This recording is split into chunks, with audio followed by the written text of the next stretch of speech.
ఎక్కడన్నా అలా OB black ఉందా నువ్వు చూపించిన దాంట్లో? సరే, భట్టి గారంటే మాకు కూడా చాలా గౌరవం. ఆయన చాలా సీనియర్ కాంగ్రెస్ నాయకులు, 30-40 ఏళ్ళ నుంచి కాంగ్రెస్ పార్టీలో ఉన్నారు. వారి కుటుంబం అంతా కూడా కాంగ్రెస్ పార్టీలో ఉన్నది.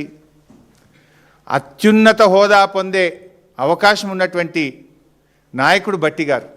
ఆ అత్యున్నతమైన హోదా పొందడానికి అందరికంటే ముందు వరుసలో ఉండేటువంటి నాయకుడు భట్టి గారు. మాకు కూడా గౌరవం ఉంది. కానీ నేను చెప్పదలుచుకున్నది ఒక్కటే, భట్టి గారికి, భట్టి గారు మీరంత అపారమైన అనుభవం గల నాయకుడు, అత్యున్నత హోదా అందుకోవడానికి అనుభవం ఉన్నటువంటి అర్హత ఉన్నటువంటి నాయకులు మీరు.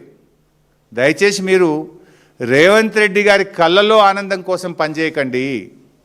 రాష్ట్ర ప్రజల కళ్ళల్లో ఆనందం చూసే విధంగా పనిచేయడం ఒక సీనియర్ నాయకుడిగా మీ బాధ్యత అని నేను చెప్పదలుచుకున్నా.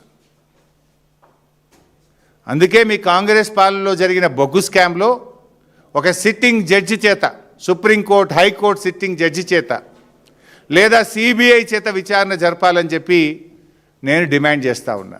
రేవంత్ రెడ్డితో మాట్లాడితే ఏమవుతుంది? నువ్వు ఏమంటున్నావు? ఉత్తరం రాయి, నేను రేవంత్ రెడ్డితో మాట్లాడి చెప్తా అంటున్నావు. అరే, కుంభకోణానికి సూత్రధారి పాత్రధారి అంతా రేవంత్ రెడ్డి అంటే నువ్వు ఆయనతో మాట్లాడుతా అంటే దొంగ చేతికి తాళపు చేలు ఇచ్చినట్టు కదా ఇది.